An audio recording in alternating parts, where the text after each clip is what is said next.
muito grande você aqui presente na nossa tenda, junto com as suas filhas de santo. O tema da palestra é o Candomblé dos Orixás. Nós vamos fazer a prece inicial. E o Pai Valdo vai dar continuidade. Amado Mestre Jesus, Pai de bondade de luz, ilumina-nos nesse instante. Mãe Maria Santíssima, abençoa-nos pelas horas que são. Abençoa esse ambiente, todos encarnados e desencarnados, que possamos sair daqui com aprendizado, mais conhecimento, que a paz, a luz e a proteção estejam conosco. Que assim seja. Mamãe, pessoal, boa noite. Boa noite. Meu nome é Paulo, certo? Sou conhecido como Pai Paulo de Iansã, no Candomblé de Oiá. Dentro da Umbanda, sou conhecido, também sou da Umbanda e sou conhecido como Paulo do Preto Velho. Meu terreiro é no Bom Jardim, certo? Aqui são minhas filhas de santo, Josileide de Umuru, Elma de Emanjá. E assim, conversar é uma satisfação estar aqui com vocês. Já sou amigo aqui da mãe Thelma, da mãe Silvana, certo? A gente já se conhece, são duas pessoas maravilhosas, vocês estão em boas mãos. E assim, antes da gente, como a casa de Umbanda, né? Assim, salvando o orixá da casa, Iansã, prefiro salvar ela dentro da Umbanda, que vocês vão entender mais do que no próprio Candomblé, né? Então assim, Iansã é a dona dos ventos, das tempestades, dos raios, né? É o fogo que nos ilumina, aquele fogo que nos dá força, que nos dá energia, né? Então assim, dentro da Umbanda tem uma coimbra dela que eu acho muito bonito, que se diz assim: Oiê, ela é Iansã da mata, ela é Iansã quando vem com a espada na mão, aparando por risco o trovão. Iansã no terreiro já chegou, saravá todo filho de Xangô, né? O enredo dela com Xangô é muito grande, né? Então Iansã aí já está dizendo, ela mesmo dentro da Umbanda, ela não nega a natureza dela, que é do raio, do vento e do trovão, né? E Xangô, que é um orixá que dentro da Umbanda e dentro do Candomblé, ele está na questão da justiça, do firmamento, da estabilidade, né? Xangô, ele representa o equilíbrio, a firmeza, a força, né? A justiça, né? E ele é aquele orixá que, assim, pode-se dizer, se há uma crença dentro do Candomblé que os filhos de Xangô são arrogantes. Não, eles não são arrogantes, mas Xangô em si, ele se faz que respeite a imponência, o poder, a autoridade dele, né? Então assim, é tanto que nós cantamos muito dentro da Umbanda, né? Meu pai Xangô está no reino, meu pai Xangô, ele é orixá. Olha, teus filhos lhe pede, meu pai, faz força, luz, perscondar. No dia em que faltar a fé no meu Senhor, e rolem suas pedreiras sobre mim, né? Então Xangô, ele é muito sincretizado com Dom Jerônimo, né? Com São Jerônimo, e ele é sincretizado com a questão da fidelidade, da justiça, da integridade dentro da fé. Então, aqui eu saudei Iansã e Xangô, né? E hoje, como para nós do Candomblé, eu estou aqui para falar do Candomblé, da bandeira do Candomblé, para nós sexta-feira é de Oxalá, né? Ipababá, que para nós é o orixá da criação, é o orixá do alar, do pano branco, né? É o orixá que criou o universo, que criou o ser humano, criou os animais, criou a terra, criou as águas. Então Oxalá para nós, ele é o orixá da criação. E se diz dentro do Candomblé que ele tem quizila, ou seja, que ele não suporta o preto, o dendê e a cachaça. Mas isso por conta de certos acontecimentos que foram causados a ele, né? Então, assim, na sexta-feira, todo adepto do candomblé ele é obrigado a usar o branco, né? Em homenagem e salvar Oxalá, né? Bem, gente, assim, para vocês, o que é o candomblé? O que é que vocês acham que seja o candomblé?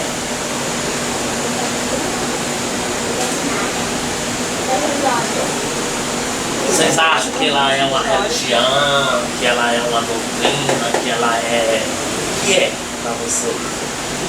Pouco conhecimento do candomblé, mais do ponto de vista histórico, que ela é uma religião genuinamente brasileira. Quando os escravos vieram para cá, cada um de uma região da África, eles trouxeram seus orixás e por uma questão também de espaço, não existia espaço para todos os assentamentos necessários dentro das senzalas. Então foi se juntando e se chegando a essa religião, sim, uma religião de tradição africana, que tem ligação direta com elementos da natureza, com rios do continente africano, com povos. Xangô de fato é um rei que existiu. Conheço que não é fácil por aí, e de alguns das histórias, eu vi do TG, dos ricos. Então, não sei. Certo. Alguém tem mais alguma noção do que a nossa irmã falou? O candomblé, ele é uma religião, milenar, tal quanto o cristianismo. Ela é uma religião milenar e ela é africana. Ela não é brasileira, ela é africana. Ela veio com os negros que foram, né, vamos dizer, trazidos, né, exportados para cá, para quê? Como mão de obra no período colonial, né? Então, todos nós sabemos que pelo processo histórico, esse rapto dos negros, isso foi junto com os europeus, com os colonizadores, né, os grandes latifundiários e a Igreja Católica. Né? Porque a Igreja Católica, ela justificou a escravidão no que sentido? Aonde ela dizia que o negro teria que agradecer a escravidão para poder salvar sua alma. Ou seja, havia dois discursos. Para o branco, para o europeu, existia um discurso da fraternidade, né, da Revolução Francesa, igualdade, fraternidade para todos. Para o negro não, tu tem que ser submisso, porque tu tem que agradecer para salvar tua alma, né? Então foi a justificativa. Então o negro, ele traz consigo a sua crença, que é a crença religiosa. Eu não sei se alguém aqui já estudou alguma coisa sobre a África. A sociedade africana, ela é muito coesa no sentido da família, certo? Se preza muito. Se a minha família, ela tem que ter um nome, é como se fosse um brasão, certo? E ali todos os membros têm que zelar por aquilo. Na África, os orixás, eles eram pontuados por regiões, certo? Não era como aqui no Brasil, era por regiões, e essas regiões cultuavam somente um orixá. E todas aquelas pessoas que eram daquela tribo eram consideradas irmãos e uma só família e filhos só daquele orixá. Vamos dizer, na aldeia de Queto, onde Oxóssi é o rei, todos eram filhos de Oxóssi, certo? Tá entendido? Só que com o tráfico negreiro vieram negros de várias regiões e chegando aqui eles não deixavam, se havesse um grupo de negros, de 2 ou 3, de uma mesma região, de um mesmo idioma, eles não deixavam juntos. Para quê? Para que não se criassem motinhos, não se criassem movimentos, né? E nenhum tipo de rebeldia dos negros. Então, com o passar do tempo, os negros foram começando a se enturmarem, começando a se conhecerem, tu conhecia o costume dele, ele conhecia o teu, e assim sucessivamente, né? Então eles começaram a se socializar. E daí eles recriaram o candomblé como força de resistência da religião deles. E na realidade a palavra candomblé não é o nome não é a denominação da nossa religião. A nossa religião é o culto à nossa ancestralidade. Eu cultuo a minha ancestralidade. O candomblé é como se fosse um sinônimo de festa. Por exemplo, como é que é o nome? Luana. Tu faz aniversário do dia? 30 de julho. Então, 30 de julho você chega aqui, a mãe Thelma chega e diz, olha, hoje vai ser o aniversário de Luana, vamos todos para o aniversário de Luana, comemorar o aniversário de Luana. Então, a palavra candomblé, ela tem esse significado. Nós vamos para o candomblé de Yansan, ou seja, vamos todos homenagear a festa, o aniversário de Yansan.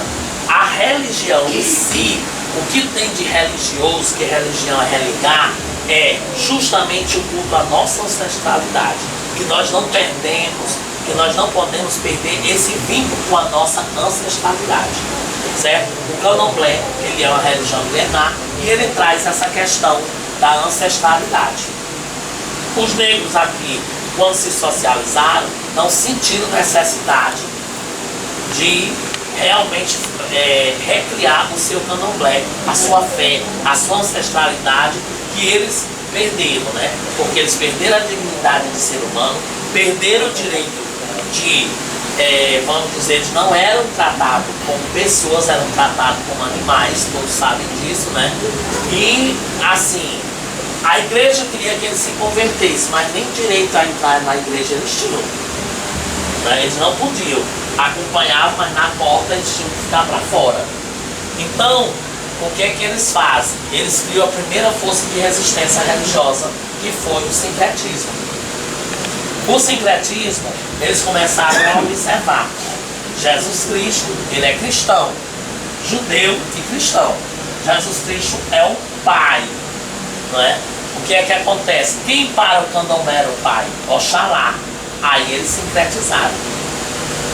Iemanjá, ela é sincretizada com Nossa Senhora, com a Virgem Maria. Por quê? Iemanjá, para os cristãos, ela é a mãe de todos, não é?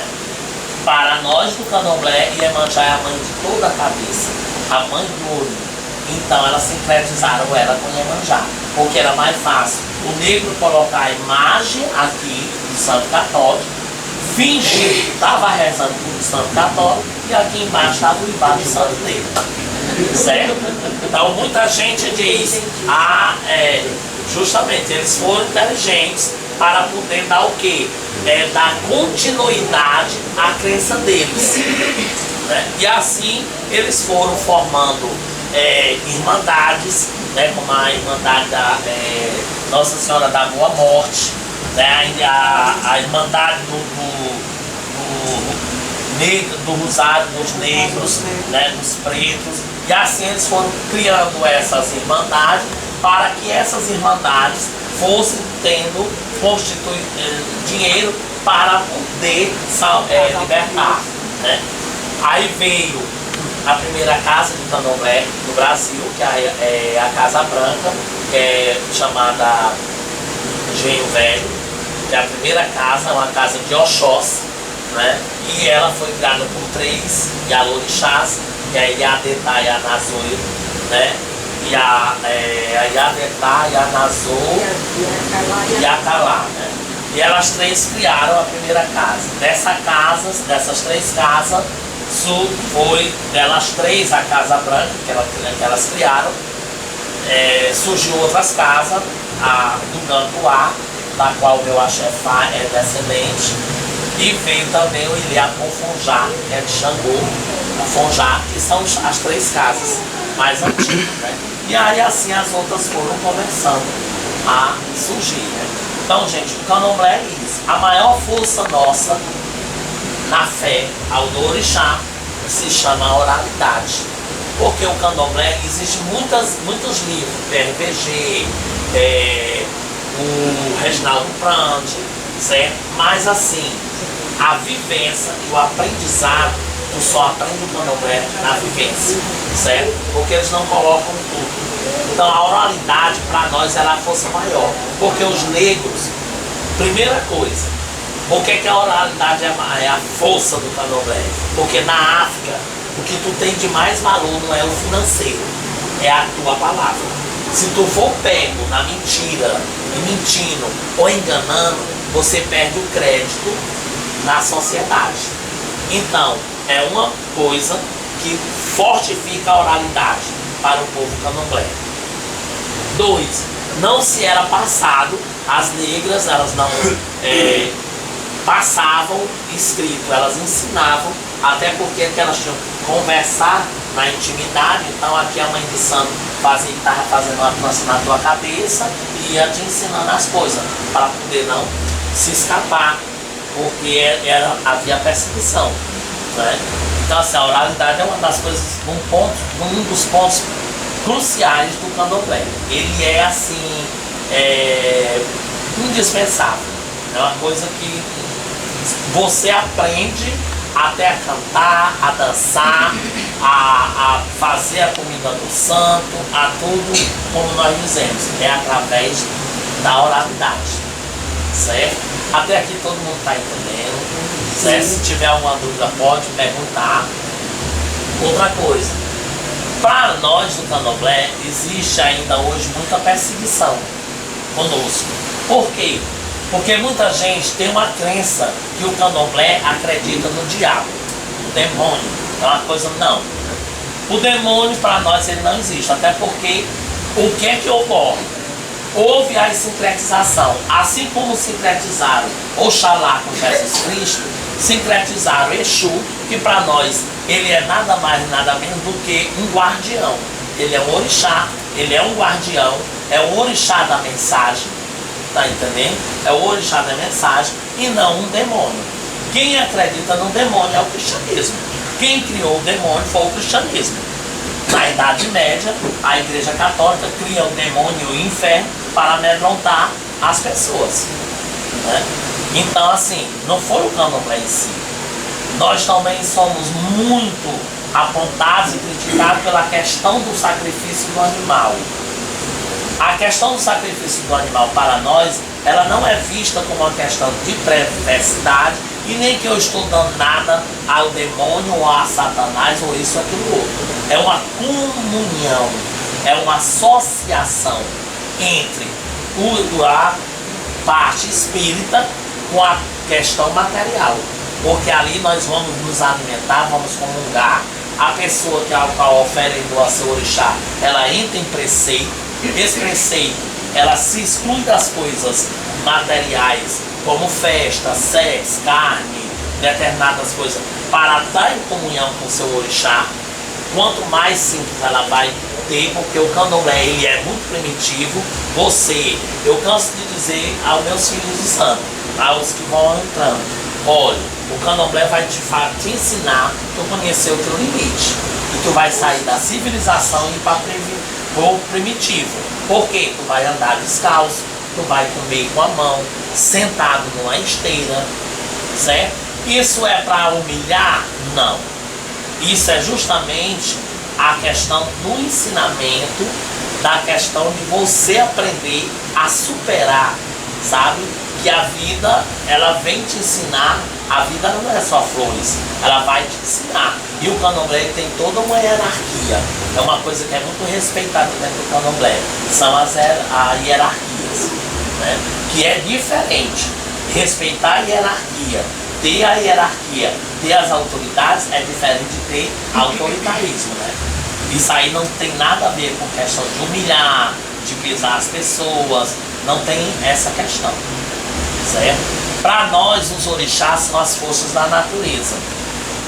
Ou seja, o Lorum manda ao Xalufã criar a terra, que é o que nós chamamos de Auê, né? Terra, Auê, terra. Orum é o céu.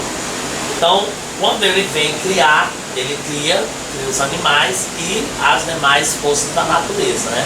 Os ventos, as tempestades são de Yansan, as águas salgadas, o mar em si é de Iemanjá, a água doce, a água da vida, a água da fertilidade é Oxum para nós, porque não há fertilidade se não haver líquido, né? Se não haver água.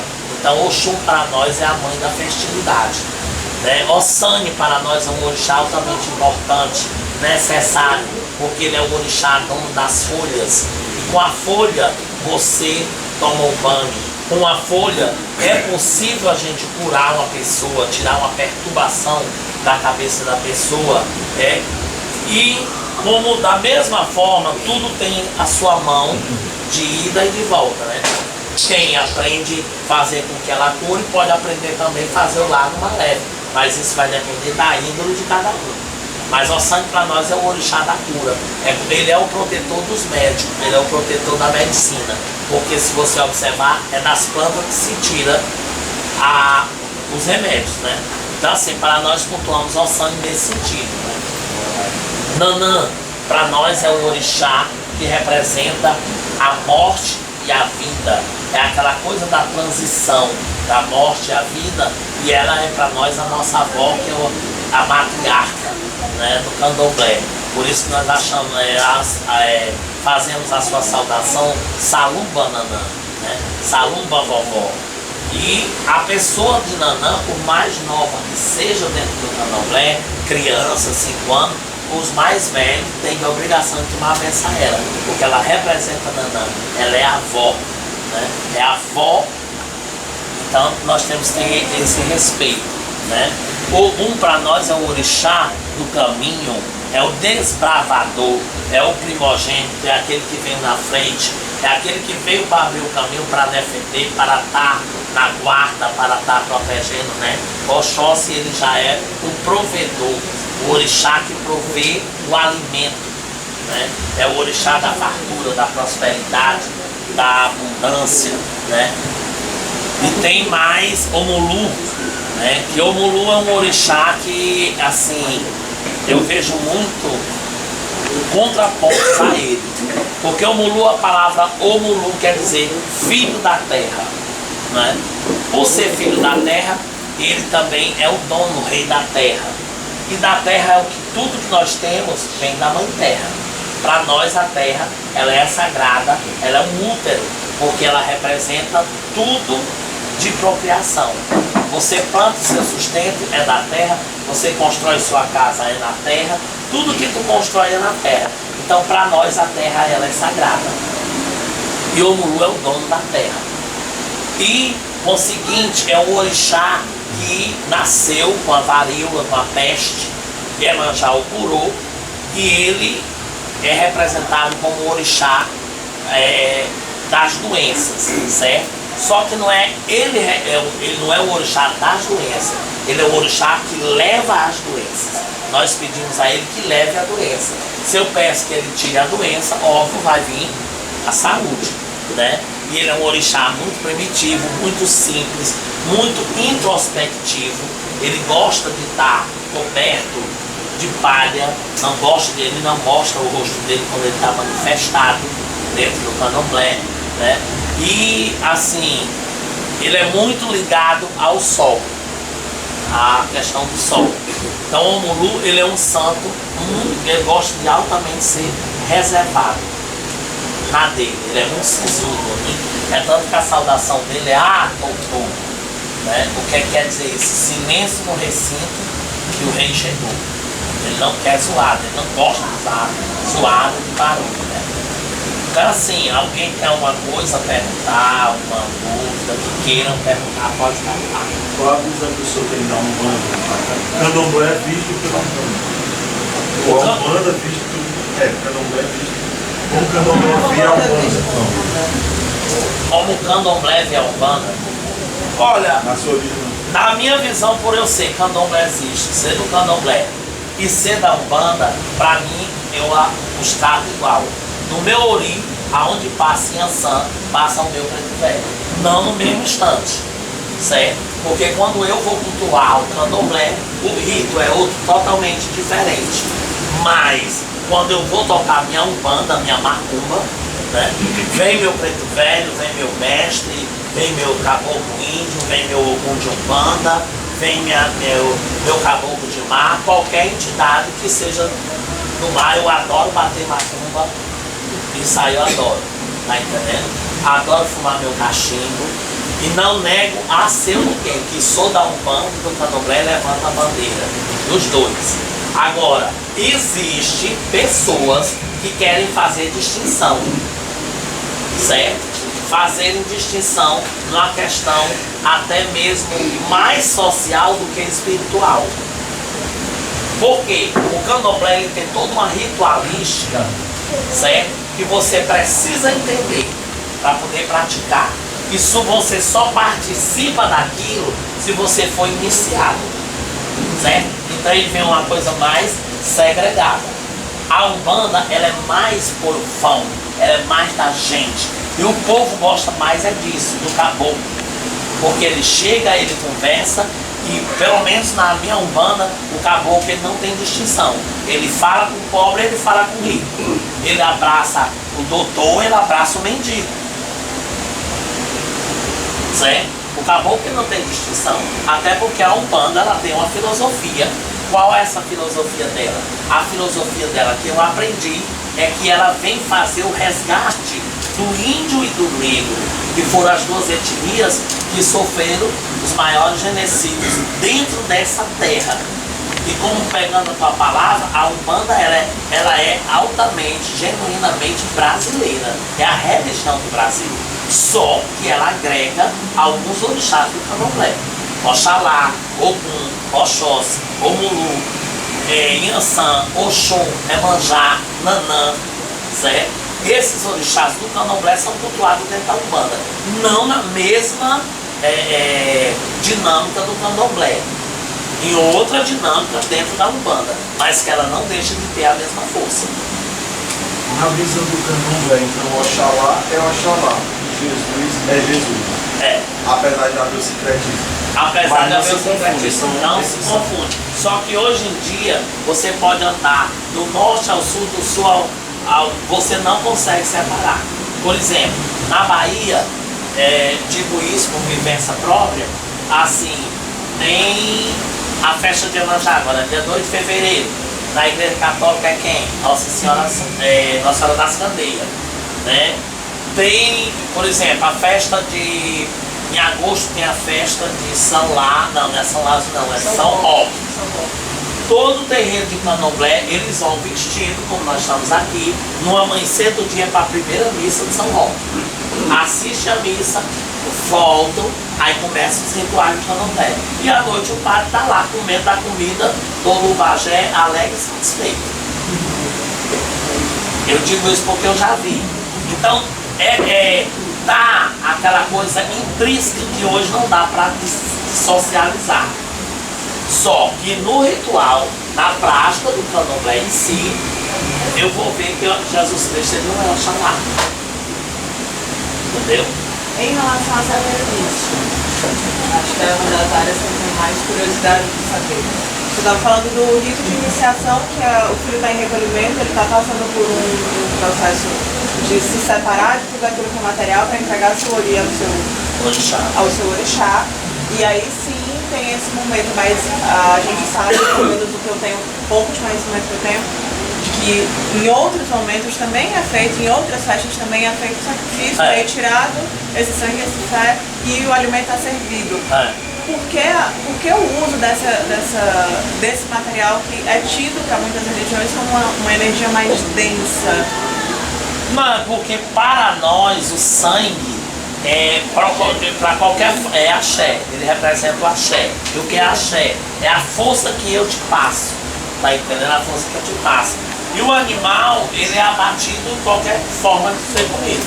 A maneira que nós fazemos é só uma maneira de ritual do Candomblé, que ela passa a ser sagrada. É como a comunhão. Você vê na igreja católica, qual é o ápice da igreja católica é a comunhão, o corpo e o sangue de Cristo. Embora a mente seja simbólica, mas acredita-se o quê? Que alimenta teu espírito, não é? Então são a mesma nossa visão. Está comendo o corpo, bebendo sangue. Cristo, né? Agora, para nós do candomblé, nós fazemos pelo fator simbólico também. Simbólico assim, ele tem essa função ritualística que a fé, o sangue, o egé, ele é tanto que ele não é só cortar aqui e derramar, não. Eu tenho que preparar aquele animal, eu tenho que vesti-lo, aquele sangue ele não pode ser cortado, ele não vem do jeito que vem de dentro do animal para a sua cabeça, não. Ele tem que ser batido com mel, dependendo do seu orixá, ele vai pegar água, ele vai pegar o iol, a caçá, ele tem toda uma preparação, aquele sangue, para ir para cima do ibá, do orixá e para ir para cima de você, da pessoa que está dando a oferenda, tá entendendo? Não é o sacrifício de aquele sangue quente vir para cima da tua cabeça. Fala um pouco sobre o Obá. Obá, ela é uma orixá guerreira, sabe? Ela é uma orixá que para nós ela representa a guerra.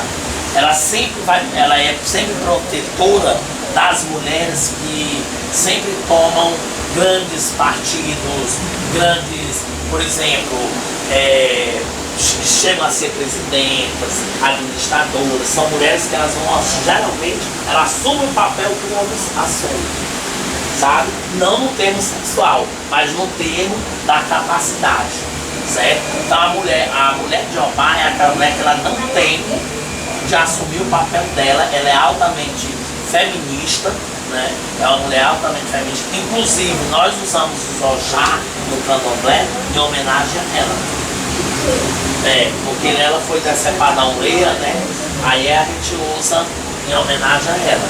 A Obá, ela é uma guerreira, uma amazona, sabe? Ela é uma amazona. É muito bonita ela manifestada em um aparelho, quando ela está manifestada, que ela está dançando, né? Porque o candomblé, quando nós estamos no rito, na hora que nós estamos cantando para determinado orixá que ele se manifesta, os itãs, ou seja, as lendas dele, vai ser cantadas. E a maneira que ela é cantada, ele faz a dança mostrando o que é que ele faz, né? Então você, quando canta para Oxóssi para caçar, né? Ele vai ao chão, ele sai procurando como se ele estivesse caçando, né? Aí a dança dele, ele faz um gesto como se ele estivesse andando de cavalo, né? Quando ele está em cima dos aparelhos dele, né? E aí ele tem um grito muito parecido com os animais na floresta. Aí quando ele vai caçar, ele usa o arco e a flecha, ou como ele usa a espada, mostrando que está abrindo o caminho, que está cortando as coisas, né?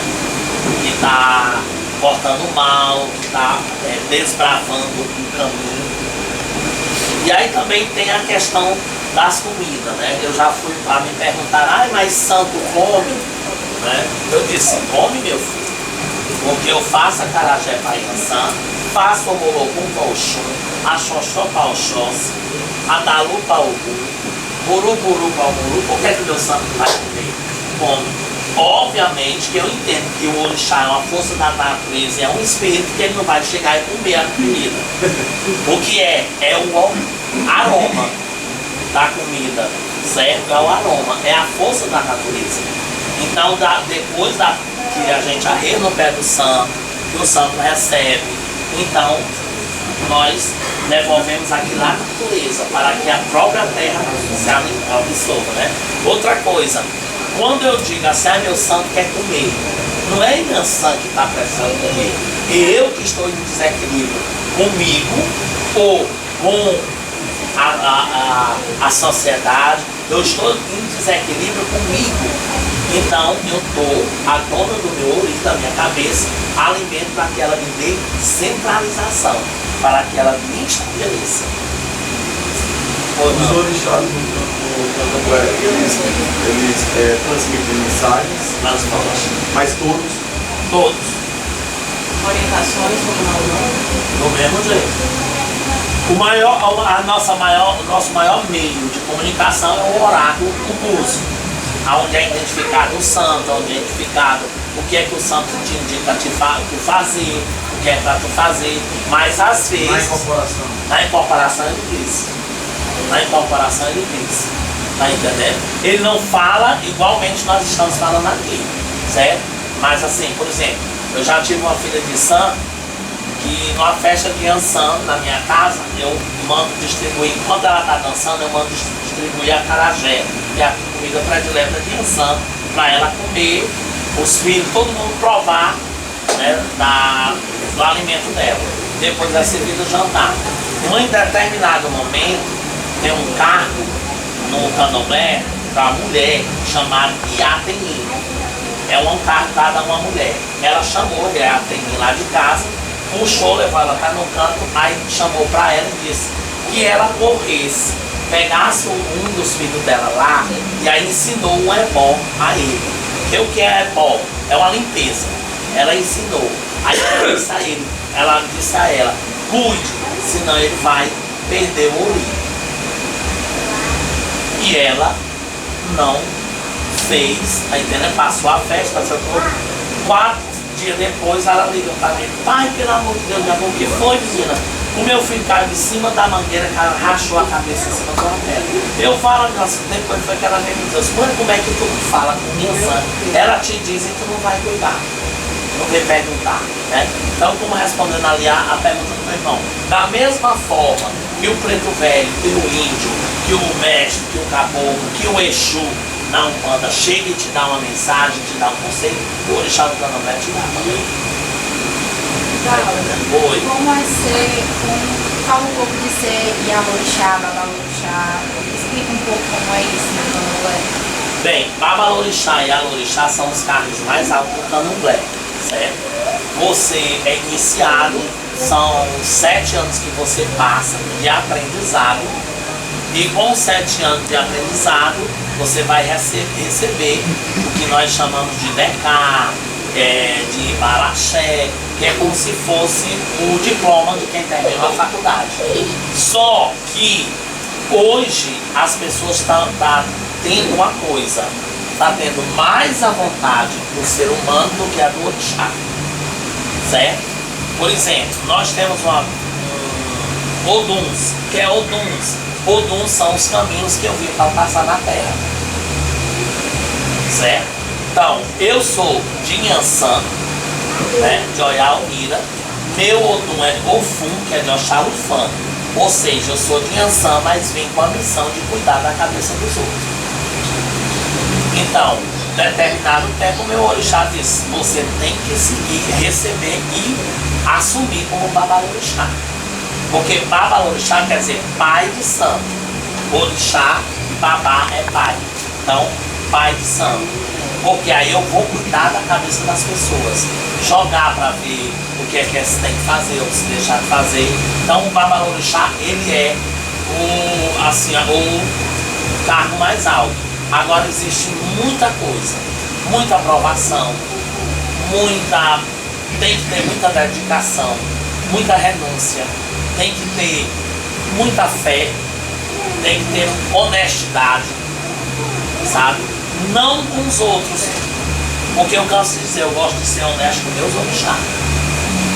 Porque o meu orixá, se ele disser, tu não faz isso, eu não vou teimar. Porque eu acredito nele e tenho fé. E já paguei caro por Yansan teimar com ela. A senhora é bem carinhosa, sabe? Minha mãe é maravilhosa. Ela sabe que vai teimar. Ela foi, não. Ela é má, viu?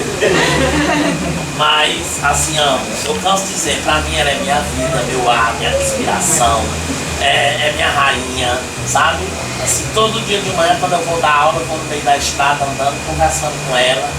Cada dia que passa, eu amo essa mulher cada vez mais. Sem ela, se dissesse assim, tu vai voltar para ser. Por tudo que eu já passei, eu voltaria por ela. E faço assim, para ela, por ela, porque ela já tem feito por mim. E assim, pela minha casa, pelos meus filhos, tá entendendo? É fácil? Não, não é fácil. Mas o amor te ajuda a superar. Agora, como eu estava te dizendo, quando você é determinado assim, escolhido, certo? Porque uma coisa o orixá te dá, você tem um livre-arbítrio dentro do orixá. Você nasceu para ser Yalorixá, Ah, eu não quero ser, o orixá não vai te forçar não. Era a tua missão, mas tu não quer. Por que é que ele vai te forçar, né? Aí você diz, mas eu quero ser. Você não era para ser, mas tu quer ser, pois vai ser. Agora tu tem que saber ser. Porque ainda é pior. Uma coisa é você ter que ir. Outra coisa é porque eu ir porque eu quero. Tá entendendo? Eu fiquei entendido? Sim. Então, assim, aí é que é difícil, né? Aí é difícil. Porque na minha casa, o Nordeste, essa menina aqui, ela é minha filha de santo, ela fez santo em 92, criança. Ela fez santo, o Mulu, no barco dela eram 4, né? O bote do santo dela foi o maior. Ela fez o santo vendendo din-din nos campos de futebol, né? Por necessidade, porque o santo cobrava, ela precisava e não tinha como. E ela fez. E hoje ela é professora da UFC, doutora em matemática, e é professora da UFC, né? Quer dizer, a todo instante o Mulu andou na vida dela e não negou, né? Como também Yansan na minha vida. O meu sonho, né, era lindo. Eu queria ser professor, era jogador de voleibol. Eu jogava voleibol no BNB, né? Eu jogava voleibol, era a minha vida, era o meu desejo, era o meu sonho. E eu ia fazer educação física. Hoje eu sou professor, mas é de história. Quando foi aos 18 anos que eu estava no auge, eu ia ser comprado pelo CRB da Alagoas, do BNB aqui do Ceará, né? Aí o santo para, acorda, Alice. Aí abre o teu terreiro. Aí assim, perde tudo, sai do teu mundo, sai pronto. Foi 1 ano e meio de desespero. Você sentar na rede, assim, botar a mão na cabeça, meu Deus, o que eu vou fazer? E chorar. E confiar. Isso, mas já ter mandado, tenho que ir. E foi difícil, mas não me arrependo. Porque muitas coisas eu consegui, muita gente eu ajudei, e principalmente a realização que eu tenho, sabe? Cuidar do orixá, lavar o impacto do santo, suspender a matança do santo, fazer a comida do santo. Pra mim, ali me dá prazer. Eu gosto, meus filhos me podem ter. Eu gosto mais da parte interna do candomblé. Sabe onde eu tô com a mão na massa? Ali eu tô cuidando do filho, tô raspando, tô dando banho, tô pintando, tô ajeitando, tá deitando. É mais prazeroso do que da hora do salão, da festa em si, onde os outros. Não, dançar com os outros também eu adoro. Não gosto de dar. É muito bom, é satisfatório, né? E ali, assim, por uma questão de fé, quando eu abraço meu filho virado, incorporado com Oxóssi, eu estou abraçando Oxóssi, né? E quando assim a Iemanjá, assim, gosto de tratar eles com respeito, né? E assim, da mesma forma, eu trato meus caboclos. Da mesma forma, eu trato meus caboclos. Tem uma entidade minha que eu adoro, amo de coração, brigo por ela, com qualquer um, que é a Pombagira, sabe? Brigo com ela, ou seja, já teve pastor na minha casa para me converter, para conversar comigo, e eu briguei com ele de pau a pedra mesmo, defendendo ela. Porque é uma entidade que está na minha vida, porque eu entrei na Umbanda em 80, nós estamos em 2017, né? É um tempinho, né? E essa mulher me acompanha até hoje. E assim, de 15 em 15 dias na minha casa, eu toco para ela. Eu empresto minha matéria para ela vir, e ela atende 70 pessoas, 60, sabe? Então o que é que eu vejo? Se procuram ela, é porque ela não está ensinando mal. Ela não está fazendo mal, ela está ajudando. Não é? Ela está ajudando. Então assim, é uma pessoa que e é minha amiga, sabe? É muito minha amiga, o que der para vir, ela está dentro. É como ela sempre diz, se é para dançar, nós dança, se é para pular, pula, se o sangue der na canela, nós estamos juntos. E assim, eu sinto a sinceridade dela comigo, né? Então eu defendo ela, como eu digo com meus filhos, seja sincero com a sua entidade, que ele nunca vai lhe faltar. Eu, pelo menos, como um bandista, eu não acredito que às vezes chego pessoas no meu terreiro conversando. Se eu tiver chato, vocês podem dizer. Aí diz assim, eu não digo meu caboclo porque pra ninguém não fazer mal a mim com o meu caboclo. Eu disse, minha filha, pelo amor de Deus. No dia que eu andar dentro da macumba, achando que meu caboclo tá me fazendo mal, eu vou sair. Porque se ele é para me proteger, como é que ele vai me fazer mal, cara? Minha filha, quem são mencionados são um ser humano, quem é interesseiro, mas caboclo não é não. Caboclo não é mercenário não. Tira isso da ilusão de vocês, que o Nego Gesso, o Cibamba, todo caboclo bebe. Mas ele não é dependente nem é viciado. É um instrumento, assim como o médico, como o professor, né? É tudo aquela questão, né? Nem 8 nem 80. Temos que ter um azé, mas eles bebem. Mas dizer que o caboclo só vem falar com você se tiver o que beber, pelo amor de Deus, né? Se tiver o que fumar, não tem isso não. Agora, que as entidades elas chegam e elas fazem, eu não acredito nisso. Que a minha entidade, o meu preto velho que eu amo tanto, que ele vá, pode pedir e dar a ele o que quiser. Eu não acredito nisso não. Porque eu acredito nele, na luz dele, nas orientações dele, nos conselhos dele, tá entendendo? Eu gostava muito do meu preto. Sabe? Às vezes tá na macumba, nós íamos tomar meus filhos de São Paulo. Um dia ele chegou, o velho me deu uma tapa no rosto, sabe?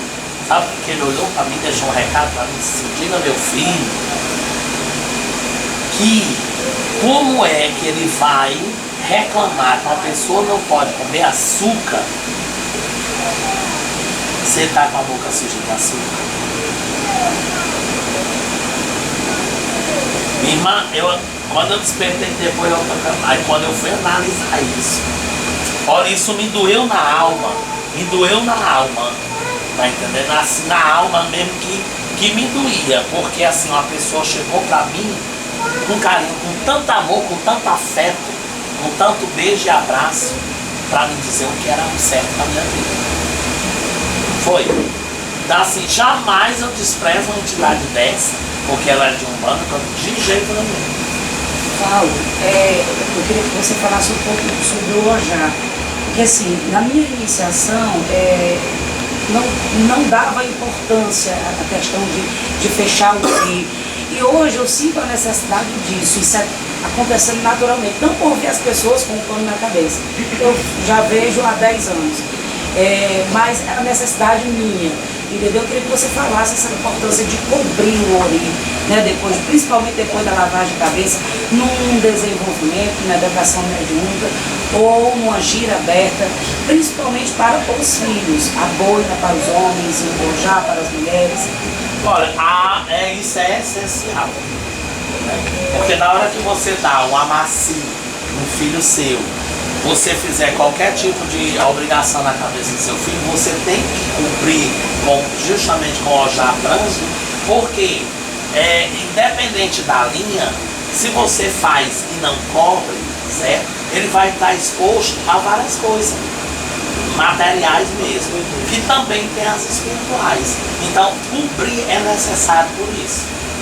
Porque você cobra, até por conta dentro da Umbanda, o branco é de Oxalá. Então você fez e no que você cobra, você está pedindo ao Oxalá que abençoe aquela obrigação. E aí assim. A apresentação da nossa consciência, do nosso ser, né? Da nossa individualidade, aquilo que a gente também. De cada um da gente. Né? Pois não.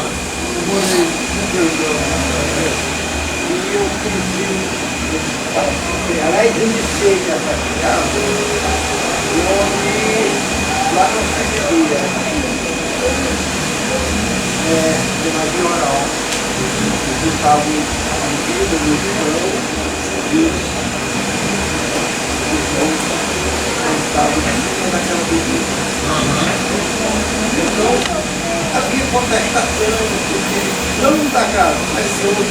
Eu sei. Então, sobre isso. E a outra coisa é que eu tenho uma, 2, 3 garrafas de aguardente no lanche do trabalho. E quando termina o trabalho, ele volta assim, e tá, nossa! Aí o assunto que você falou, que você falou, e pessoa ficar com a máscara do açúcar, né? No caso do álcool. Mas aí quando ele falou a questão do açúcar pra mim, ele quis dizer que como é que eu ia poder chamar a atenção de um filho meu, quando ele tivesse errado, moral pra isso, se eu também saía pra beber com ele. Aí foi nisso. Após o trabalho. Após o trabalho. Não, eu tô falando durante o trabalho. Não, durante o trabalho eles querem beber, não tem problema não. Mas existe, ó, como o senhor está falando. Por exemplo, na minha casa existe um ritual nos índios caetés, aonde nós tocamos fogo no chão e os índios na matéria eles dançam, apagando fogo. É um ritual parecido com o que o senhor falava, que eles botavam a bebida, tá entendendo? E tomavam, né? Então depende muito da questão de como aquele caboclo trabalha, né? De como ele queira trabalhar. Valdo, fala um pouco dos pretos e pretos velhos. Aqui tu é na Mãe Tutu, né? A Mãe Tutu, eu não sei se alguém já tem mais alguma profundidade com ela, né? Assim, da questão do tutu, por que é que chama ela Mãe Tutu? Não sei. Não? O que é que vocês acham que seja? Ela era branca, né? Amiga das negras, era branca. O nome dela era Terezinha. Era Maria Terezinha. Ela era de origem europeia, mas ela se dava muito com as negras e ajudava. E o tutu é porque ela aprendeu a fumar o cachimbo da negra. Ela fala, ó, não é o tutu é do tarde do cachimbo dela. Né? É uma preta velha assim muito boa, né? É igual como a preta mandinga. Né? Todo mundo quando fala na preta mandinga pensa em quê?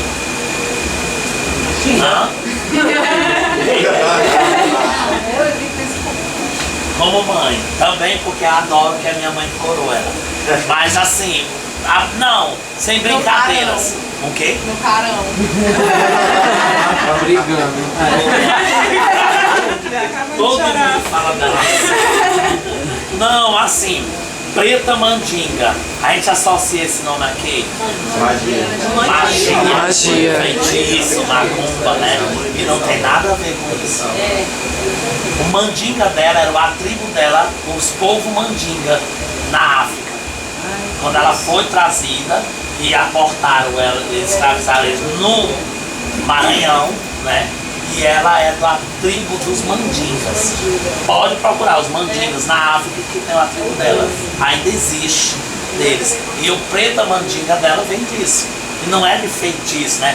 Preta porque era negra e mandinga porque era a etnia dela. Era a etnia dela, né? A preta mandinga. Né? E assim sucessivamente vai muitos pretos velhos, né? Todo preto velho de origem africana, ele tem um passo dentro do candomblé, que veio com eles. Eles trouxeram com eles, né? Eu digo isso porque uma determinada vez, um certo rapaz de candomblé, ele estava com um trabalho, um ebó feito negativo do candomblé, e um preto velho na minha cabeça ensinou como desmanchava. Né? Ensinou como desmanchava. Era até com miolo de porco. Né? Então assim, eles têm, se tem uma força dentro da Umbanda, que eu canso de dizer que ela combate qualquer outra, é o preto velho. Porque ele perpassa todas as outras linhas. Ele perpassa todas as outras linhas. Ele é bom, ele é curador, ele é amigo, ele beija, mas ele também sabe fazer. Né? Não sei se vocês conhecem. Sabe, como sabe, né? Tem uma preta velha Mariquinha do Brejo, né? Não sei se vocês conhecem ela. E aí ela tem na coimbra dela, ela diz assim: embarcação é aquela, que vem de bandeira azul, é Mariquinha do Brejo, que vem da América do Sul. Ai, povo, feijão, bagia, bota negro. Essa expressão antiga, né, dos nossos antepassados, cai pouco, feijão, bagia é meia. Então, assim, tem certos pretos velhos que eles trazem assim, consigo quem eles foram, o que eles passaram, né? O que passaram, o que sofreram, né? Então é esse papel que a Umbanda faz, gente, que é importantíssimo. Aonde o negro, ele não tinha nem o direito de ser chamado de gente, né? Ele perdeu sua identidade, sua família, sua religião, ele perdeu tudo. Isso é humilhante, né?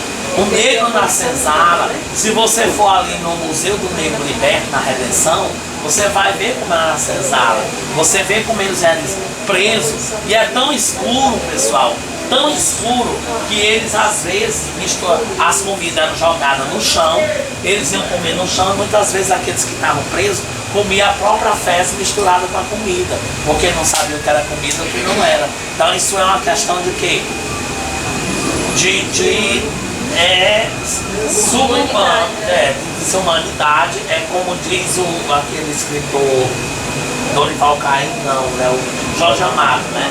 O Jorge Amado, ele diz que o Jorge Amado era o Abade Xangô, ele disse que o negro chegou no Brasil na pior condição que um ser humano pode chegar. Então, assim, o preto velho, ele passou por tudo isso. E aí você vê hoje dentro da Umbanda, eles poderiam ser o quê? Espíritos que procurassem trabalhar para destruir o Brasil. Mas o que é que eles fazem? Né? Procuram harmonizar, curar. Hoje você vê um preto velho aclamado no terreiro, né? Então é esse inverno. Desconstruir toda uma sujeira, como o caboclo índio também, né? Então assim, a cultura europeia, ela foi muito carrasca com o índio, ela foi muito carrasca com o próprio negro, né? Ela foi muito carrasca. Você vê que o índio, a visão do índio é a liberdade. O índio, ele não tinha maldade, ele tinha liberdade. O índio, ele não era preguiçoso, ele comia pela sustentação, a alimentação dele, e ele não tinha visão capitalista, né? E então, quando chega aquela pessoa com um crucifixo, pregado na cruz, e ele diz, você vai ser salvo, o índio se revoltava, assustava. Como é que uma pessoa prega outro na cruz e faz um mal daquilo? Você vê que olha a cabeça de uma pessoa que tomava banho, andava nu, comia uma maçã aqui, comia uma coisa ali, sem pagar, sem nada, livre e alegre. Aí depois você chega aqui, você é obrigado a se redimir a uma pessoa presa e acorrentada. Na visão do índio, aquele homem estava sofrendo, aquele homem estava martirizado, não é? Então era a dificuldade que o índio via para poder ser catequizado, né? E venhamos e convenhamos que os jesuítas não catequizaram os índios com amor e beijinho na face, não, né? Era trocando a orelha e açoitando. A primeira coisa que eles fazem era mudar a forma do índio, porque tudo do índio não é ciclo, né? Ele faz e bota para a água. Você vê a igreja da Messejana, a igreja da Parangaba, a igreja da Calcaia, pode chegar nas três praças e observar, elas são iguais. Elas eram o que? Aldeamentos, para prender os índios. Então o índio que gosta, tudo dele era circo, quando botou o quadrado ele ficou perdido. As próprias festas juninas, né? Santo Antônio, São João, São Pedro, né? Eram o quê? Eram festas indígenas. Era o período ciclo que o índio plantava, e no mês de junho ele fazia as festas, né, da colheita. A igreja viu e trouxe os santos, né, da igreja e colocou para as festas serem católicas, para tirar o quê? Você vê tanto que qual é as comidas típicas do período das festas juninas, né? É a macaxeira, o mungunzá, o vatapá, não, o vatapá não, que é africano, é a canjica, né? A pamonha, né? Então, milho cozido, bolo de milho, Paçoca. paçoca, né? Outra coisa que eles faziam era proibir a fala, né, dos idiomas de origem. Do Era uma das Guarani. primeiras coisas que eles faziam quando eles chegavam no povoado, era proibir qualquer forma de comunicação. No nosso país, principalmente o nosso estado, é o que mais tem língua tupi-guarani, né? Eu fiz mestrado no Paraguai e na Coreia, né? Nos países da América do Sul, só o nosso não, que fomos colonizados pelo abençoado português.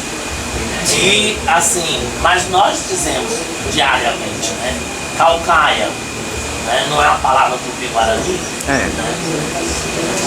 Val, é uma coisa interessante que você está falando, porque a maioria dos países ainda preserva a sua língua mãe.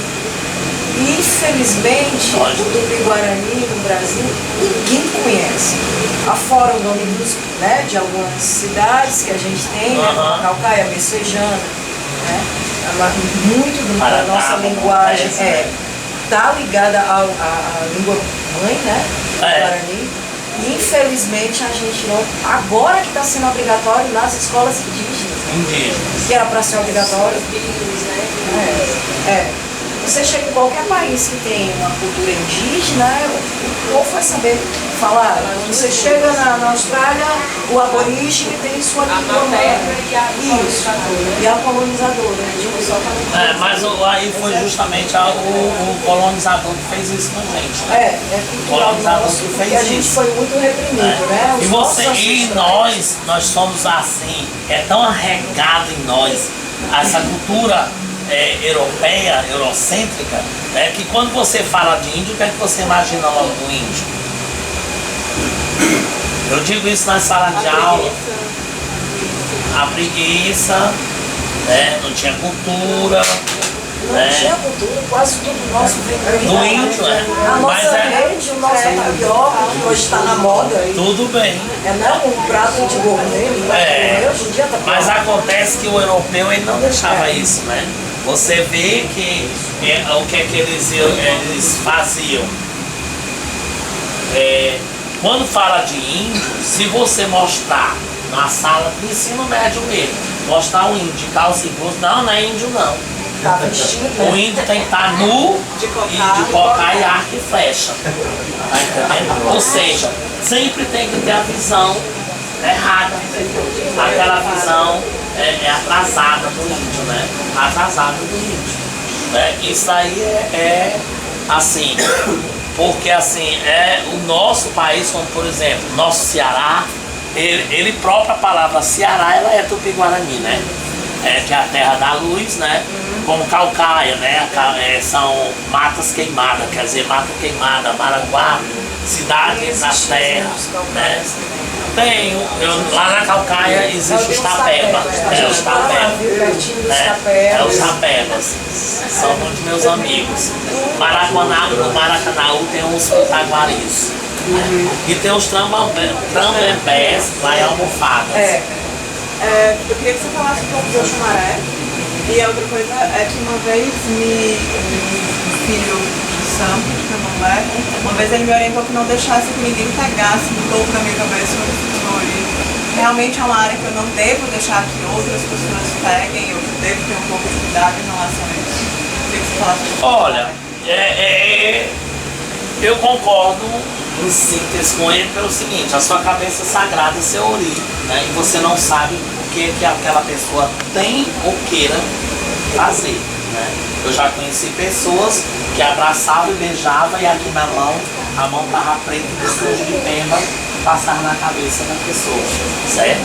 Então um dos motivos por que a gente usa o ojá, né? Mas eu acho que entre vocês, irmãos, não vai ter perigo, certo? Entre vocês, irmãos, não vai ter perigo. Porque aqui, Mãe Tutu, como regente espiritual dessa casa, ninguém passa além dela, né?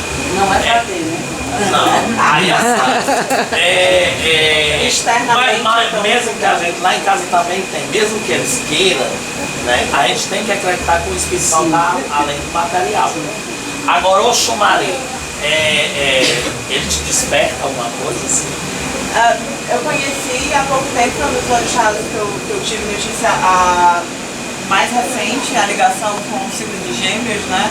A ligação com arco-íris, essa ambivalência de um período homem, um período mulher. Eu fiquei muito curiosa como ele... Não, ele não tem um período marido, período masculino. E uma das feminino. leituras eu li sobre isso. Não, tem gente que ainda tem essa leitura. Certo. Mas Oxumaré, ele é um orixá do que? A questão dele como serpente, como animal e como homem. É essa, vamos dizer, a valência que ele vai ter. Certo? Que o feminino dele vai se chamar Euá. Que é uma orixá feminina, que é Euá. Né? E Oxumaré, ele é o orixá da vidência. A questão do arco-íris é justamente porque ele tem a função de levar a água da terra para o céu, tá entendendo? E aí já vai, quando entra para o lado da física, é explicada a evaporação. Né? Então Oxumaré, ele para nós, a gente cultua ele como uma cobra, ele é de origem da nação Jeje, né, dos Daomés. Ele vem dessa nação, ele é o rei dessa nação, mas dentro do que tem ele também chamado de Oxumaré, Bessem, Angorô, eles têm esses nomes. Né? Então realmente quando o Yaú dele é raspado, aí ele dança não é uma cobra, mas um símbolo de uma cobra na cabeça, a roupa dele fica como se ele fosse uma cobra, e ele dança todo ele é muito sensual, tá entendendo? Mas essa divisão dele não é masculina e feminina, é ele animal, cobra, né? E ele homem.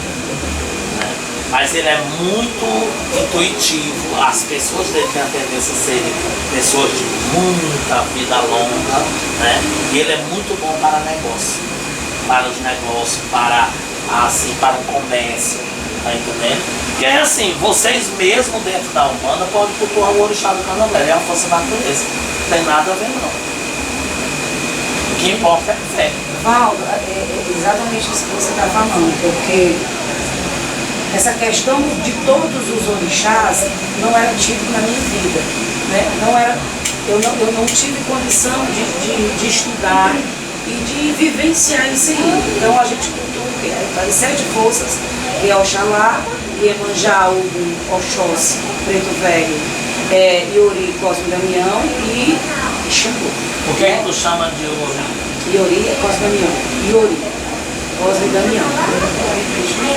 E aí, só que hoje na minha vida, dentro da tenda espiritualista no Tutu, a energia e essa força da natureza, que são os orixás, elas estão vindo de uma forma muito forte na minha vida. Aí você disse, não tem problema de cultuar. E assim,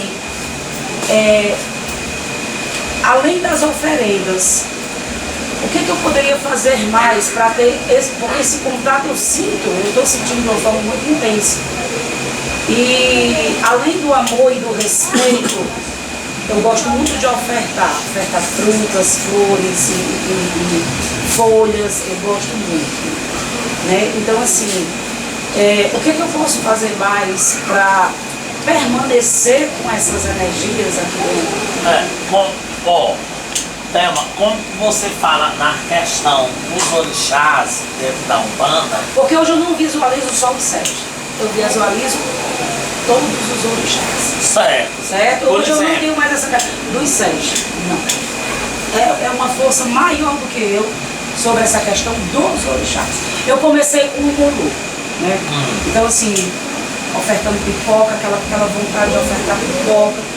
E todos os trabalhos ofertados, e aquela força, aquela energia muito grande desse orixá, eu sinto, não para incorporar, dançar para ele, não, mas essa força envolvendo todo o terreiro.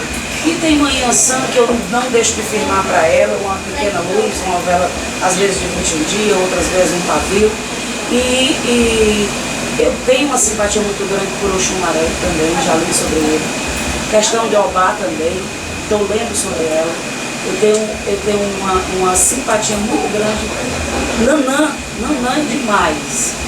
Nanã também é muito forte. Então assim, além Só as rosas compensam esse amor, assim, tá servido. O que eu poderia fazer mais? Como por exemplo, você me falou de Omulu, Sim. certo? Sentiu. Quando eu adentrei a sua casa, eu senti ele. Tá entendendo? Agora, por que você acha Por que eu acho que o Omulu está presente nessa casa? pela força da oferenda, Porque aqui o preto trabalham velho, os pretos os velhos. pretos velhos. Quem atende aqui não são os pretos Os velhos. pretos velhos. E os pretos velhos são regidos dentro do contexto Umbanda. Todo preto velho é regido por Omulu. Então, como ele é o orixá da cura, ele quem leva a doença. E a doença nós não temos só na matéria, temos no espírito. Então, o preto velho na cabeça dos médicos que recebem, na hora que estão ali, que tira que aconselha, que ajuda, que limpa, que arreia o trabalho, ele está trabalhando em consenso, certo, com o Omulu. Então a sua casa ela tem uma energia muito forte. Por isso que você sentiu a necessidade da pipoca. Adoro o Dedê, adoro o Dedê fervendo. Agora sim, eu aconselho, quem dança ela adora. Agora você é assim. A pipoca para ele ser branca. Branca. Inclusive, por exemplo, o preto velho, se algum dia na sua casa, de algum dos seus filhos ou o seu, quiser trabalhar com a pipoca para limpar um filho, não está errado. Dentro do preceito da Umbanda, não está errado. Para não dizer que você está pegando corpo de candomblé, entendeu? Dentro do preceito da Umbanda não está errado. Porque a pipoca é chamada flor de Omulu. E é porque é da onde ele leva as coisas, né? As doenças, essas coisas. É tanto que quando lá dentro da Umbanda, eu não sei como trabalham vocês aqui, dentro da Umbanda, ela é uma religião onde ela tem batismo, ela tem todos os sacramentos que as demais religiões têm, inclusive o fúnebre, né? E uma das coisas que é utilizada na ritualística fúnebre, na hora que a gente vai desprender o espírito da ligação, que é uma das coisas que eu acho mais importante, tá entendendo? Dentro da Umbanda, porque ali você consegue conscientizar aquele espírito que ele não está mais nessa dimensão, ele tem sido outra dimensão. Porque ele é levado pelos próprios caboclos. Ele é levado, ele é manifestado para ele ser levado, para ele se conscientizar. E tem toda uma limpeza do ambiente, com pipoca, com ervas, tá entendendo? No caso, aí não precisa baixar o volume. Quem baixa são os pretos velhos, quem baixa são os caboclos. E a força do pensamento junto a eles. E assim, essa questão, Valdo, lá atrás, na minha iniciação, eu vi muita represália sobre essa questão da pipoca e tudo. Mas depois, indo em outros terreiros e convivendo com outras pessoas, eu vi que essa movimentação de energia era muito forte com as pipocas. Mas para me conscientizar disso, foi a primeira vez que eu dei, né, o banho de pipocas nos consulentes aqui da tenda, que no dormir eu tive uma visão que ele disse, é isso aí, continua, tá tudo certo. Mas você, como dirigente da casa, você vai ter certas intuições, certo? Você vai ter certas intuições e você vai dizer assim, será que eu tô doido? Mas não é não. Porque se você é a mentora espiritual junto com a Silvana, como tem ali, vocês vão ter que receber esse toque de lá para cuidar do restante. Isso aí não tem, tá entendendo? Então assim, qual mal você, vamos dizer, dia 4 de dezembro é o sincretismo de Santa Bárbara do Inhaçã. O seu terreiro cantar para Inhaçã e você você colocar uma cesta ou mesmo um alquidar com uvas vermelhas, maçã, morango, folhas de louro e todo mundo fazer aquela vibração para que os ventos dela tragam a prosperidade, para que os ventos dela tragam a abundância, para que os ventos dela tragam a riqueza, a saúde, a paz, né? Nós temos uma cantiga em Urubá que nós cantamos para as folhas. Cada folha pra gente, ela tem um significado na cantiga. Nós temos a cantiga que nós cantamos assim. Eu, pelebé, nitobé, eu, pelebé, nitobé, obé, pelebé, aco, pelebé, acacama, aco, pelebé, pelebé, nitobé. O que é que eu quis dizer? Nós cantamos as folhas como? Nós se reunimos no chão, nas esteiras, sentados, e aí a gente vai cantar. Nesse círculo, você canta uma folha, aquela canta uma folha, aquela folha. Aquela folha ela tem que ser cantada em sentido da comunidade, de todos nós. O que é que eu cantei? Que Iansã me permita que eu e meus filhos sejamos fortes como a folha do bambu. Que o vento dá, dobra, mas ela não quebra. Ferra, mas não quebra. Você está entendendo? Então são essas a questão do que o candomblé canta. Eu canto uma coisa que ele fica, você não sabe nem o que é, não é? Mas é uma coisa tão... Nós temos sentido. E é isso que a gente faz. Como a folha, obrigado. A folha, gente, ela é magnífica. As folhas é uma coisa assim extraordinária, né? Seja ela qualquer que seja a flor, a folha, aliás, né? Por exemplo, principalmente as de Oxalá, tanto os pais a Umbanda como no Candomblé, nós temos as nossas folhas, né? E, por exemplo, as folhas de Oxalá, ela não faz mal a ninguém, né? Oxalá é o pai de tudo. Eu canso de dizer que ele é o mais perigoso. Por quê? Porque os outros não vão se meter na área do outro, mas ele vai entupindo. É tanto que dia de sexta-feira na minha casa a gente faz o repolho de Oxalá. Eu estou aqui, mas o menino ficar fazendo nada. Eu digo, não, falte tudo menos a comida dele.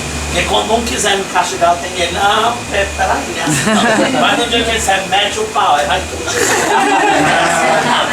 Mas como eu estava falando, a folha é muito essencial. A folha você está sabendo trabalhar com ela. Nós sabemos que o nosso corpo, ele é todo preenchido de energia, né? Então, se você vai fazer um banho para seus filhos, você tem que ter na obrigatoriedade de estar limpa, né? Mas se você vai fazer para limpar, você não pode usar sua mão para macerar. Você tem que pedir uma outra pessoa, né? Ou então mandar alguém que pile, para poder pegar a energia da folha, que dentro do candomblé nós chamamos sangue verde ou sangue vegetal, que é o sumo das ervas. Você pode salvar uma pessoa. Você pega o acaçá e o sumo da folha verde, bota na cabeça da pessoa.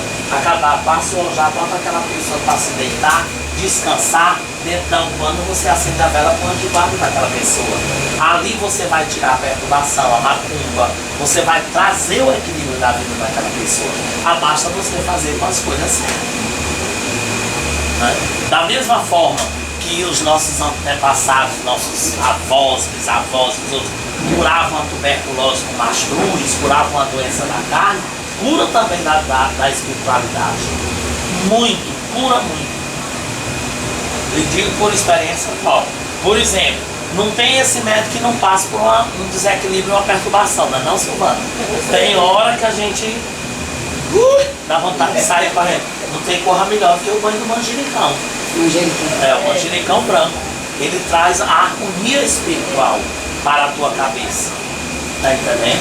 Isso aí qualquer um de vocês, com a autorização da Mãe de Santo, pode fazer, viu? Mas o manjericão ele harmoniza, né? A cidreira, a folha da cidreira, né? Ela é um banho que a gente já toma como um calmante, né? Mas ela é o quê? Ela traz a questão do acalmar teu olho. A tua cabeça calma, ela recebe muito mais energia, muito mais aproximação da entidade para trabalhar. A colônia, a folha da colônia, a folha do levante. Tá com o caminho trancado, tá com dificuldade, toma um banho da folha da colônia. Ela levanta. É verdade que ela é de Oxalá e Iemanjá? Colônia é de Oxalá e Iemanjá. Aí é que é boa pra cabeça, que eu uso os dois na cabeça, né? E o cacho dela, ela tem um cachinho das rosas, aquele cacho dela é excelente para força na coroa do médico que está desenvolvendo. É excelente pra gente que está recebendo. Pai de Santo, eu chego lá. Aonde? Na trilha do conhecimento. É viver Não, minha filha, mas não se preocupe, porque isso aí é só. Eu nem sei. Eu ainda tô, o meu guia ele sempre diz pra mim: a Umbanda é uma vida. É uma Enquanto tá vivendo, então eu quero viver 300 anos. E eu quero estar aprendendo. Porque enquanto a gente estiver vivendo, mais a gente tá aprendendo. Né? Diga, amigo. Geralmente as ervas e são as folhagens de árvores frutíferas, elas são folhagens que são propícias a dar força na coroa. Na coroa.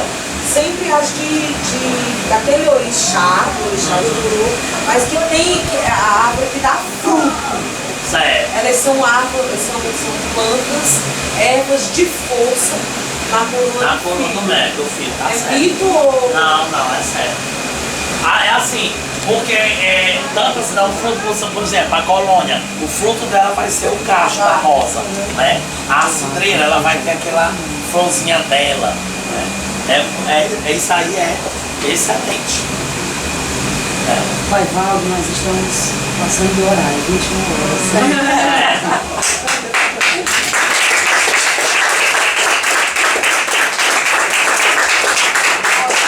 Alguém gostaria de perguntar mais alguma coisa?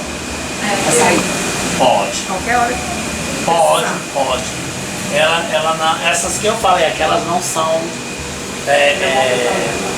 Não traz nem acalma quem, sabe, esfria, sabe, dá paciência, né?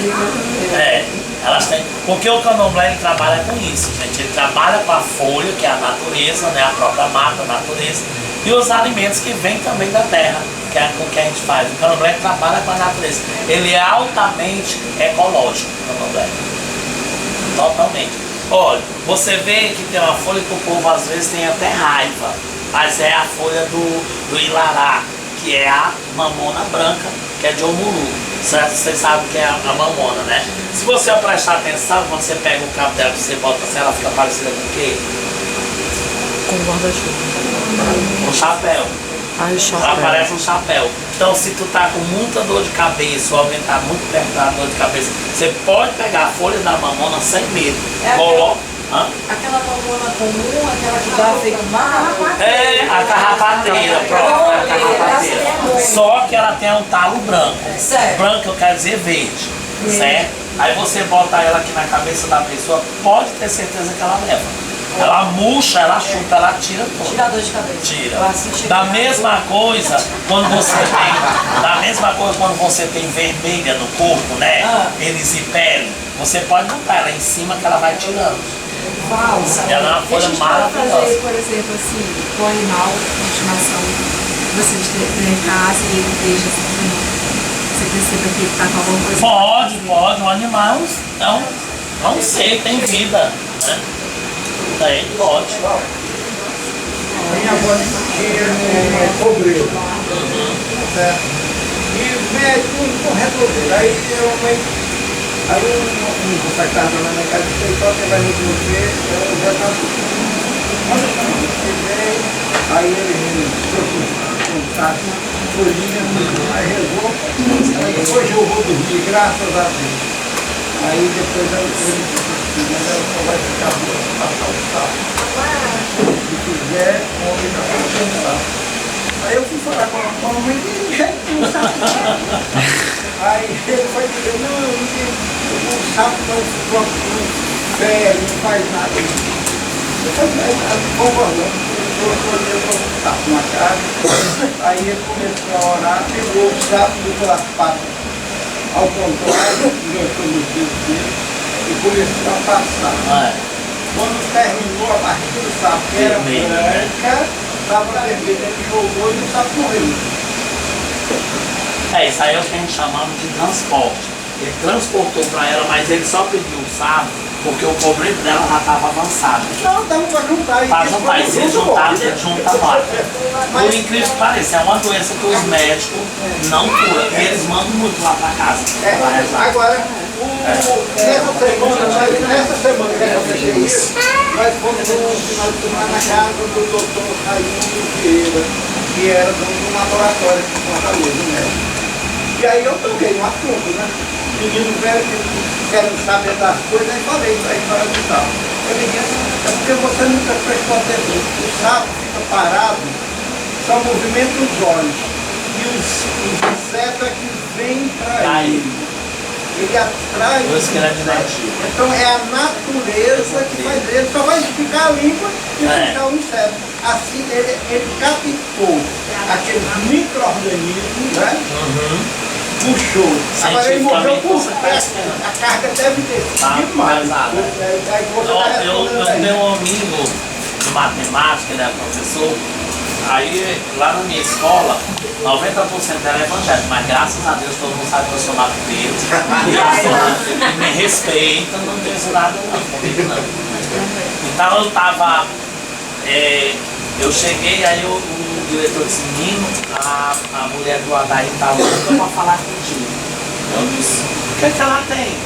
Aí eu disse, aí eu não, eu vou passar lá de aula. Aí ela chegou lá, né? Ela também, minha amiga, ela tava chorando. Ela sou meu amigo, eu estou com uma aflição tão grande. Eu disse, diga minha amiga.